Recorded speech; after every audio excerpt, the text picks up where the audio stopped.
우리는 창립 기념주의를 전후로 하는 지난 석 달여 기간 동안에 저희 교회의 비전과 또 핵심 가치에 대해서 함께 나누는 시간들을 가졌습니다. 오늘은 우리가 잠시 시리즈 설교에서 벗어나서 이제 디모데전서에 나오는 한 본문을 가지고 묵상하며 말씀을 나누려고 생각을 합니다. 사실 이 디모데전서라고 하는 책은요, 지난 5주에 걸쳐서 우리가 우리 교회의 핵심 가치를 살펴볼 때 그 본문으로 삼았던 에베소서 말씀과 중요한 이 특별한 관계를 가지고 있다, 이렇게 생각을 할 수 있습니다. 어떤 특별한 관계냐면요, 사실 이 디모데전서의 주 수신자가 되는 디모데라고 하는 사람이 바울이 에베소 교회의 후임으로 남겨둔 사람이고, 그래서 디모데는 사실 그 에베소 교회에 사역을 했던 사람이라고 하는 그런 접촉점이 있는 것입니다. 2차 전도 여행 가운데서도 사도 바울은 비교적 긴 기간이라고 할 수 있는 3년의 기간을 에베소 교회에 머물면서 사역을 했습니다. 그런데 선교여행을 계속 진행해야 했기 때문에 이제 3년이 지난 시점에서 선교여행을 떠나는 이 과정에서 자기가 영혼으로 복음으로 낳은 아들이라고 부를 만큼 신뢰했던 디모데에게 이제 에베소 교회를 사역할 수 있도록 길을 열어주고 자신은 떠나게 되는 것이죠. 그런데 이 디모데가 좀 낙담에 빠져 있었던 것 같습니다. 디모데가 좀 그 목회 현장 가운데 신앙과 삶의 문제로 힘들어하고 있었다라고 하는 거예요. 안으로는 디모데가 가지고 있는 자체적인 좀 어려움, 한계가 있었습니다. 바울에 비교해 볼 때 대단히 연소한 리더였습니다. 디모데가 나이가 굉장히 어린 리더였고요. 그에 더불어서 바울처럼 이렇게 딱 부러지는 리더십이 있었는가? 그렇지도 않았던 것 같아요. 거기에 더해서 이제 건강의 문제까지, 젊은 사람인데도 건강이 좀 시원찮아서 그게 목회와 사람들의 대인관계에 있어서 지장이 될 만큼 어려움이 있었다라고 하는 것입니다. 뿐만이 아니고 그런 내적인 문제와 더불어서 디모데는 외적인 문제도 가지고 있었던 것 같아요. 교회 내에서 이제 사역에 어려움이 생기기 시작한 것입니다. 바울이 떠난 뒤로 에베소 교회 안에 세속주의의 물결이 들어오기 시작했고, 소위 거짓 복음이 들어왔습니다. 성도들 사이에 분열과 다툼도 일어나기 시작했고요. 그런 여러 일들이 종합적으로 있다 보니까 이제 나중에는 비난의 화살이 어디로 돌아가겠습니까? 목회자인 디모데로 돌아갔겠죠. 그래서 디모데의 권위에 대해서 의심하고 자꾸 문제를 제기하고, 하여간 목회가 전반적으로 좀 힘들어진 상황이 있었던 거죠. 그러니까 디모데를 생각하면 자기의 삶에 있어서도 좀 위기가 찾아왔고, 자기가 하고 있는 일에 있어서도 위기가 찾아온 그런 상태였다라고 볼 수가 있는 것입니다. 디모데전서는 그런 상황에 있는 디모데를 향해서 사도 바울이 따뜻한 마음을 담아 위로와 격려와 권면의 편지로 보내는 것이죠. 그런데 2000년 전에 한 노사도가 한 젊은 교회 리더에게 보냈던 이 말씀이 여전히 오늘을 살아가고 있는 수많은 디모데들에게도 위로와 도전과 권면이 된다 생각을 합니다. 저와 여러분 역시도 뭔가 잘해보고 싶지만 우리가 가지고 있는 스스로의 내적인 한계들과 연약함들과 그런 그 벽에 부딪힐 때가 종종 있는 것을 보게 돼요. 그런가 하면 조그만 비판과 오해도 우리가 쉽게 낙심하고 쉽게 실망하고 의기소침해질 때도 많이 있다라고 하는 것입니다. 그러니까 오늘 우리가 살아가고 있는 우리 삶의 현장에서 마치 에베소 교회의 사역자였던 디모데와 같은 그러한 일들이 여전히 우리에게도 벌어지고 있다는 것이죠. 그래서 오늘 이 디모데에게 주시는 사도 바울의 음성을 통해 우리는 우리 한 사람 한 사람을 향한 하나님의 따뜻한 권면과 위로의 음성을 듣게 되는 것입니다. 그래서 오늘 짧은 본문이지만 이제 디모데전서의 결론 부분에 해당하는 한 단락을 우리가 함께 나누면서 이 말씀에 귀를 기울이고 우리에게 주시는 하나님의 은혜를 같이 나누어 볼 수 있으면 좋겠다라고 하는 것입니다. 이 결론부에 이르기까지 사실 사도 바울은 디모데에게 목회 현장에서 일어나는 여러 일들 가운데 이제 어떻게 스스로를 훈련하고 개발할 것인가, 또 어떻게 목양을 지혜롭게 할 것인가, 어떻게 리더를 세울 것인가, 뭐 이런 문제들을 쭉 이야기하면서 달려왔습니다. 그런데 오늘 우리가 함께 읽은 본문을 보시면은요, 이제 이 결론부에서 편지를 이제 마무리를 매듭을 지으면서 이런 그 호칭으로 디모데를 부르며 시작하는 것을 보게 됩니다. 11절 전반부이죠. 이렇게 말합니다. 오직 너 하나님의 사람아. 이렇게 부릅니다. 오직 너 하나님의 사람아. 사실 원어로는 훨씬 더 역동적으로 표현이 되었습니다. 그러나 하나님의 사람이여. 그러니까 원어를 그대로 번역하면 이렇게 할 수 있습니다. 그러나 라고 하는 감탄사가 들어가 있어요. 감탄사가 있고 그 다음에 하나님의 사람이여 라고 이야기를 하는 거예요. 그러니까 목회 현장에서 신앙과 섬김의 문제로 힘들어하는 디모데에게 안팎의 이슈들로 인해서 갈등하고 고민하고 한계에 부딪힌 것처럼 생각하고 있는 디모데에게 사실 바울은 이렇게 말하는 겁니다. 디모데야, 힘들지? 하지만 너는 하나님의 사람이야 라고 말해주는 거예요. 교회 안에 여러 문제들 때문에 머리가 아프지? 그러나 꼭 기억했으면 좋겠다. 너는 하나님의 사람이야 라고 이야기해 주는 것입니다. 이렇게 불러주는 것만으로 그것이 얼마나 큰 위로가 되고 얼마나 큰 격려가 되는지 알 수가 없습니다. 여러분들, 레오나르도 다빈치라고 하는 중세의 화가이기도 하고 과학자이기도 하고 수학자이기도 하고 의사이기도 하고 굉장히 천재에 해당하는 사람이 있었잖아요. 레오나르도 다빈치가 그린 그림 중에 가장 유명한 최후의 만찬이라고 하는 그림이 있습니다. 최후의 만찬. 어디선가 한 번은 봤음직한 이 그림인 거죠. 15세기 말에 그려진 이 그림에 관해서 한 일화가 전해집니다. 그것은 이제 로마에 새로운 수도원을 하나 지은 다음에 교황청에서 성경에 나오는 예수님과 제자들의 마지막 식사를 모티브로 해가지고 그림을 하나 그려달라는 요청을 받은 것이죠. 그래서 다빈치가 그 요청을 받고 나서 실제로 자기의 그림 안에 들어갈 등장 인물들의 모델이 될 만한 사람들을 먼저 찾아다닙니다. 그렇게 찾아다니다가 사실 오랜 시간이 지난 끝에 이제 가장 중요한 인물이 예수님이잖아요. 그래서 마음속에 그리고 있었던 가장 선하고 가장 이 온화한 이미지를 가지고 있는 19살짜리 청년을 만난 거예요. 그래가지고 이제 먼저 그 청년을 모델로 삼아서 예수님의 이미지를 먼저 그려 넣었다는 것입니다. 그 이후로 6년의 시간을 걸쳐 가지고요, 사람들을 찾아서 이제 제자들의 얼굴을 하나씩 그려 나갔다는 것이죠. 그런데 마지막에 한 제자의 모델을 찾기가 대단히 힘들었던 것입니다. 누굴까요?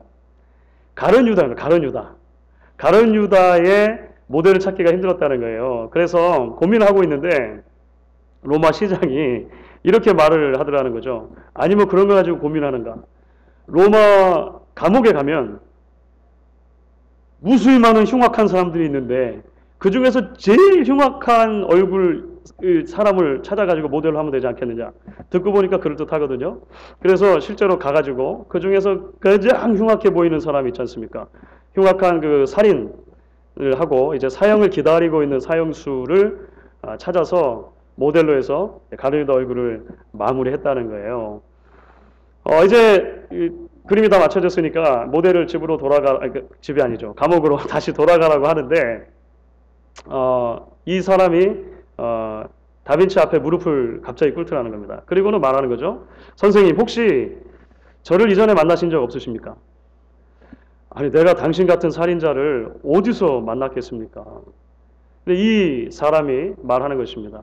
내가 사실 6년 전에 저 예수의 모델이었던 그 사람입니다. 라고 말했다는 거예요. 반전이죠. 6년의 세월의 기간이 흐르는 동안 방탕한 삶을 살게 되었고 그 방탕한 삶 속에 범죄했고 그 온화하고 그 선하던 얼굴이 이 세상에서 더 찾아볼 수 없는 흉악한 사람의 모습으로 변해 있었더라. 뭐 이런 것입니다. 물론 여러분 실망하지 마십시오. 그 대부분의 전문가들은 이게 좀 전설일 것이라고 생각을 합니다. 실제로 그렇게 했다고 보기엔 좀 힘든 부분이 있고 워낙에 유명한 그림이고 레오나르도 다빈치가 그 그림을 그리는데 오랜 시간이 걸렸기 때문에 그런 전설 같은 가까운 이야기가 만들어지지 않겠는가 이렇게 생각은 한다고 해요. 그래도 하여간 많은 책들에서 이 이야기가 인용이 사실 됩니다. 뭐 실제로 있었든지 실제로 있지 않았든지 간에 그럼에도 불구하고 우리에게 이야기해주는 진리가 있는 것 같아요. 그것은 뭐냐면요. 사실 그 예수님의 모델이 됐었던 청년처럼 우리들에게도 예수님을 닮은 시점이 있는가 하면 사실 그렇지 못한 시점들도 있다라고 하는 것입니다. 이 청년의 경우에는 6년이라는 세월에 걸쳐서 오랫동안 그 변화가 나타났겠지만 우리는 여러분 사실 어떻습니까? 하루에도 얼마나 많은 순간 예수님 얼굴 좀 닮았다가 그렇지 않다가 하는지 알 수가 없어요. 지난 한 주간 동안 여러분들의 평균적인 average 마음 상태와 얼굴 표정을 딱 보여줄 수 있는 거울이 있다면 여러분 어떤 얼굴이 거기에 떠오를 거라고 여러분 생각하십니까? 그렇게 생각을 해보는데요. 섬찟한 거예요. 저 자신이 없어지는 거예요. 갑자기. 예수님을 닮은 모습일까? 아니면 흉악한 강도를 닮은 모습일까? 생각이 드는 것이죠. 그런데요. 사랑하는 여러분. 오늘 아침 우리는 바울의 목소리를 통해서 참 놀라운 하나님께서 우리를 어떻게 보고 계시느냐 하는 메시지를 듣게 되는 것이죠. 우리가 가지고 있는 모습 그대로를 보시고도 하나님께서는 그러나 너 하나님의 사람이요 라고 불러주신다는 거예요.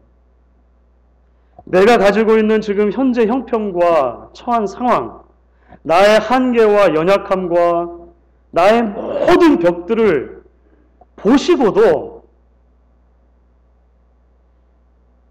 하나님의 사람이요 라고 불러주시는 은혜가 오늘 말씀 가운데 드러나고 있다라고 하는 것입니다. 왜 그렇습니까? 우리를 예수님 안에 존재로 봐주시니까 그런 거예요. 우리를 위해서 아들 예수를 통해 전 존재를 기울여 주시고 그 예수 안에서 구속해 주신 그 사랑이 여전히 연약하고 아직 문제투성이고 그 문제가 다 해결되지 않았음에도 불구하고 저와 여러분을 하나님의 사람이여 불러주시는 거예요. 그래서 우리는 오늘 무엇보다도 먼저 이 은혜를 기억하고 그 은혜 안에서 위로를 받게 되는 것입니다. 그렇죠. 나아가서 저는 이 진리를 기억하는 것이 각자의 삶의 자리에서 한 사람의 성도로 녹록하지 않은 신앙생활을 해나가고 있는 성도들을 다시 한번 다독거려서 신앙의 경주의 출발선에 다시 세워준다 이렇게 생각을 합니다. 때로 우리가 믿음의 여정을 쭉 걸어가는 동안 우리가 올 초에 신앙의 순례길에 대해서 우리가 그 성전에 올라가는 노래라고 하는 시편의 특별한 15개 시를 쭉 묵상했잖아요. 우리가 그렇게 하나님을 향해서 가는 신앙의 순례길을 걸어가는데 때로 우리의 한계와 문제들과 여러 어려움에 복잡할 때 갑작스럽게 그 신앙의 궤도에서 이탈된 것 같은 느낌을 받게 돼요. 내가 지금 도대체 어디로 향해 가고 있는가 잊어버리고 오히려 의도적으로 거기서 물러나고 싶을 때가 있다는 거예요. 그런데 오직 너 하나님의 사람이여 라고 부르시는 하나님의 메시지는 우리에게 정신을 번쩍 들게 하는 죽비 같은 거죠. 그래서 우리가 어디를 향해 가고 있었지? 라고 하는 출발선에 세우는 것입니다. 이제 우리 그 학교가 계획을 하고 나서 자녀들이 다 학교로 돌아갔잖아요. 어느 날 한 아들이 어머니에게 떼를 쓰기 시작합니다. 엄마, 나 학교 안 갈래. 가기 싫어요. 간혹 아침에 그렇게 자녀들과 실갱이 하시는 분들이 있으십니까? 저희 집에도 꼭 그런 아들이 하나 있어요. 아들이 셋이다 보니까 하나는 꼭 그런 아이 있는 것 같아요. 그래서 엄마가 물어보는 거죠. 대체 왜 그래? 무슨 일이야? 애들이 나랑 안 놀아주고 자꾸 왕따를 시킨단 말이에요. 어머니가 한숨을 쉬면서 타이르듯이 말하죠. 얘야, 네 말이 이해가 되지만 그래도 학교는 가야지. 네가 선생인데 선생이 학교를 안 가면 어떡하겠니? 예. 이렇게 이것도 실제로 일어난지는 잘 모르겠어요. 이것도 만들어낸 우스갯소리 같습니다. 우스갯소리 같은데요. 여러분, 그 안에도 중요한 진리가 담겨 있죠. 누구나 다 학교 가기 싫을 때가 있는 거예요. 심지어 선생님이라도 학교 가기 싫을 때가 있는 거죠. 하지만 엄마가 야, 아무리 그래도 선생님이 학교를 안 가면 되겠냐라고 이야기해 주시는 그 꾸짖음이 아이쿠 다시 한번 아침에 일어났을 때 나를 새로운 삶의 자리, 새로운 섬김의 자리, 새로운 경주의 자리에 세워준다고 하는 거죠. 그렇죠? 사랑하는 여러분, 오늘 말씀은 그래서 저와 여러분에게 말하는 것입니다. 이게 중요한 거예요. 당신이 누가 뭐래도 존귀한 하나님의 사람입니다. 아침에 눈을 떠서 이 말씀을 기억할 때 저와 여러분에게 또 하루의 삶을 선물로 주시고 복된 영적 경주의 자리에 다시 세워주시는 그 은혜가 있다는 것을 기억하실 수 있기를 바라는 것입니다. 동시에 오늘 말씀을 통해서 우리가 기억해야 할 수 있는 두 번째 진리가 있습니다. 그것은 이렇게 하나님의 사람이라고 하는 분명한 신분을 기억하게 함으로써 낙심과 실망 가운데 있었던 디모데를 영적인 그 경주의 출발선에 다시 세웠다고 말씀드렸잖아요. 바울은 사실 그렇게 하는 것으로 멈추지 않습니다. 그렇게 하는 것으로 멈추지 않고 그냥 값싼 위로에서 지나는 것이 아니라 바울은 이제 출발선에 섰으니까 지금 앞으로 달려가야 할 믿음의 경주가 어떤 경주인가 하는 것은 좀 분명하게 알고 가자라고 이야기를 해주는 거예요. 디모데를 도전합니다. 단순하게 위로해서 그치는 것이 아니라 도전하고 결단을 촉구하는 자리로 나아가죠. 하나님의 사람이라고 하는 그 신분에 합당한 경주, 바울이 말하는 표현으로는 어떻게 요약할 수 있을까요? 그것은 믿음의 선한 싸움이라고 요약을 할 수가 있습니다. 믿음의 선한 싸움. 11절과 12절인데요. 저희 이제 같이 한번 읽어보려고 합니다. 11절, 12절 말씀 같이 읽겠습니다. 오직 너 하나님의 사람아 이것들을 피하고 의와 경건과 믿음과 사랑과 인내와 온유를 따르며 믿음의 선한 싸움을 싸우라. 영생을 취하라. 이를 위하여 내가 부르심을 받았고 많은 증인 앞에서 선한 증언을 하였도다. 예배를 처음 시작하면서 오늘이 특별한 날이라고 말씀드렸는데 그 내셔널 백투 철치 선데이이기도 하고요. 동시에 또 오늘이 또 다른 특별한 의미를 가진 날이기도 합니다. 여러분 혹시 아시는 분 계십니까? 예? 누구 생일이라고요? 하계 올림픽이 우리가 지난 다음에 장애인 올림픽 했던 거 아시죠? 패럴림픽이라고 했는데요. 그 패럴림픽이 오늘 끝나는 날입니다. 예. 그래서 이제 우리가 올림픽들 같은 그런 이제 운동 경기들을 쭉 볼 때 참 여러 종류의 종목들이 있고 그 종목들을 통해서 참 많은 감동을 받고 도전을 받고 하는 것들을 보게 돼요.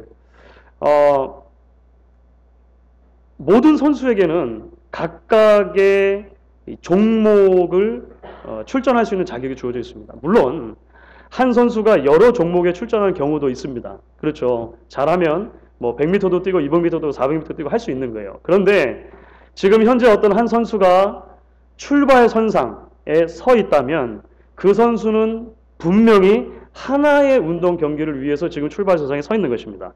그렇죠. 만약에 200m를 뛰는 경주에서 선수가 잘못 오해를 해가지고 100m 뛰는 경기인가? 해서 100m 중간에 멈춘다면 얼마나 당황스럽겠습니까?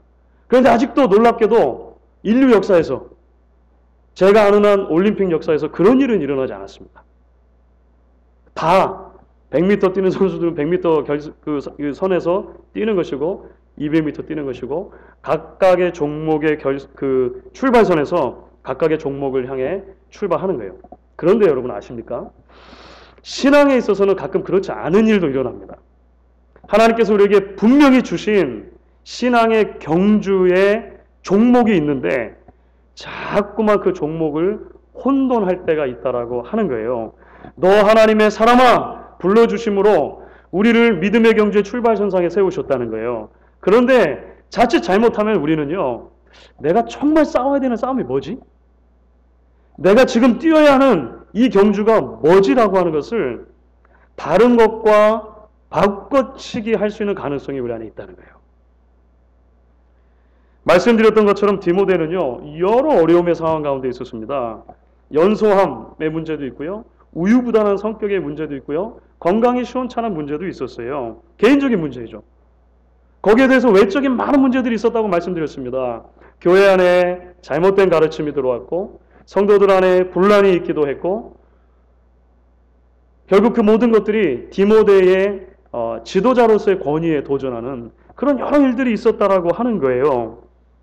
그런데 바울이 디모데에게 그가 정말로 싸워야 하는 싸움이 무엇인가, 신앙의 경주가 무엇인가를 말할 때 놀랍게도 1차적으로 이야기하는 것들이 이런 모든 문제들에 관한 것이 아니었다라고 하는 것입니다.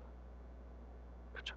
어떻게 사람들을 모아놓고 그 사람들 사이에 중재를 잘할 것인가, 어떻게 가장 정확한 판단을 내려서 이 사람은 잘했고 잘못했다고 해줄 것인가, 심지어 어떻게 연소함의 문제를 극복하는 최고의 리더십을 발휘할 수 있을 것인가, 어디 가면 그거를 잘 배울 수 있는가, 어느 짐의 운동권을 끊어놓고 운동을 해야 이 허약한 육신의 문제가 해결될 것인가. 그렇죠. 이런 모든 문제 이전에 바울은 디모데에게 뭘 권면하냐면요, 믿음의 선한 싸움을 싸워야 한다라고 말하는 거예요. 지금 싸우는 이 싸움의 성격이, 지금 달려가야 하는 믿음의 경주의 목표점이 일반적으로 기대하는 것과 굉장히 다르다는 것을 바울은 보여주고 있는 것이죠. 그렇다면 여러분, 이 믿음의 싸움, 영적인 싸움의 정체가 뭘까요? 그 내용이 뭘까요? 사실 오늘 말씀 전체를 통해서, 그리고 사실 오늘 말씀에 이전에 3절부터 10절까지 쭉 나오는 말씀들 가운데 이런 말씀들이 요약이 되어 있습니다. 한마디로 이렇게 정리할 수 있을 것 같아요. 디모데가 싸워야 하는 가장 중요한 믿음의 싸움, 영적인 싸움은 무엇이냐면 삶의 모든 자리에서 하나님의 철저한 통치를 받지 못하는 자기 자신과의 싸움입니다. 여러분, 디모데전서를 잘 읽어보시면 우리는 이런 결론에 도달할 수밖에 없습니다. 싸움의 대상이 1차적으로 바뀌는 것이 아니라 하나님의 통치를 지속적으로 거부하는, 하나님으로 만족하고 하나님을 붙들고 이 땅을 걸어가기로 결단하는 이 마음의 태도가 무너지는 디모데 안 사람에게 있다라고 하는 거예요. 디모데 내면에 있다라고 하는 것을 계속 이야기를 하죠. 11절을 보시면 오직 너 하나님의 사람아 이렇게 부른 다음에 이것들을 피하고 이렇게 이야기했잖아요. 이것들에 대한 내용이 그 앞에 3절부터 10절까지입니다. 3절부터 4절 말씀은요, 하나님의 말씀보다 세상적인 변론과 언쟁을 좋아하는 삶의 태도를 지적을 해요. 그처럼 진리의 말씀을 붙잡지 못하니까 여러 가지 논쟁이 생긴다는 것입니다. 5절에서 말하는 것처럼 경건을 이익의 방도로 생각할 뿐 영적인 변화와 헌신된 삶에 관심이 없게 된다는 거예요. 이런 이야기들이 쭉 등장합니다. 6절부터 10절까지의 모습을 보면 하나님이 아니라 결국은 돈이 인생의 주인이라고 생각하고 그렇게 살아가는 모습을 가지게 된다 지적을 하는 거예요. 하나님의 사람 디모데에게 결국 싸워야 할 싸움은 다 이렇게 정리를 하고 나니까 뭐냐면요, 이런 불신앙적인 요소가 여전히 디모데 안에도 있다는 거예요. 그래서 그것과 계속해서 싸우는 싸움이 필요하다라고 이야기를 합니다. 그래서 한편으로 이 영적인 싸움은 이것들을 피해야 하는 것과 더불어서 이제 쫓아가야 할, 긍정적으로 추구해야 될 것들로 연결이 자연스럽게 되는 거예요. 그것이 바로 오늘 11절 말씀에 지적한 대로 의와 경건과 믿음과 사랑과 인내와 온유. 우리가 너무나 잘 아는 말씀들입니다. 따라가는 거예요. 14절 말씀처럼 우리 주 예수 그리스도께서 나타나실 때까지 흠도 없고 책망받을 것도 없는 하나님의 아름다운 사람으로 설 수 있도록 끊임없이 영적인 전투를 해나가야 된다. 이렇게 바울이 권면을 하는 것입니다. 그런데 여러분, 우리가 여기서 기억해야 할 것이 있습니다. 믿음의 선한 싸움을 싸우라라고 했을 때 이 싸우라는 동사가 반복의 의미, 진행의 의미를 가지고 있다고 하는 것입니다. 독특한 헬라어의 문법인데요. 현재형으로 사용되었을 때 반복과 진행의 의미를 가져요. 이 말은 무슨 말이냐면요. 이것이 쉽지 않다는 것이죠. 그렇죠. 바울이 디모데에게 권면한 이 내용을 따라서 정말로 이제 하나님의 사람으로서 이 출발선에 섰으니 그 출발선에서 결승전만을 바라보고 오실 그리스도를 바라보고 하나님의 영광을 바라보고 계속 뛰어가야 할 것인데 그 뛰어가는 것이 쉽지 않다는 거예요. 그래서 믿음의 선한 싸움을 싸우되 한 번 싸우고 끝나는 것이 아니라 지속적으로 싸워가야 한다. 이야기를 해주는 것입니다. 사랑하는 여러분, 한 설교자는 이렇게 말한 적이 있습니다. 우리에게 필요한 것은 위대한 믿음이 아니라 위대하신 하나님을 향한 믿음이다. 이렇게 말을 했어요. 일전에도 한번 인용을 해드린 적이 있는 것 같습니다. 우리에게 필요한 것은 위대한 믿음이라기보다는 하나님이 얼마나 위대하신가를 깨닫고 그 하나님의 위대하심을 내가 믿는 것이다. 라고 하는 거예요. 혹시 삶과 신앙의 이런저런 문제들로 낙심하고 계시는 분들 계십니까? 개인적인 한계와 약함들로 인해서 또는 외부의 어려움과 갈등으로 인해서 힘들어하고 계시지는 않습니까? 우리가 다 약하지만 위대하신 하나님께서 예수님 안에서 저희를 불러주시고 오늘도 이야기해 주십니다. 그러나 너, 하나님의 사람아. 그러면 여러분 우리는 기억해야 하는 것이죠. 우리가 하나님을 믿는 믿음보다 하나님께서 우리를 믿어주시는 믿음의 크기가 훨씬 크다는 것입니다. 참 아이러니한 것입니다. 우리가 하나님을 믿는 믿음보다 하나님께서 예수 안에서 우리를 보시고 우리를 믿어주시는 그 크기가 훨씬 크다는 거예요. 이 말씀을 붙들고 매일매일 우리가 달려가야 할 믿음의 경주, 우리가 매일매일 싸워야 할 믿음의 싸움이 혈과 육에 속한 것이 아니라 영적인 싸움, 믿음의 선한 싸움인 것을 기억하시고 부족하고 연약하지만 우리를 신뢰하고 믿어주시는 그 주님과 동행하며 함께 하나님 앞에 서기로 결단하실 수 있는 저와 여러분 되실 수 있길 주의 이름으로 간절히 축원하겠습니다.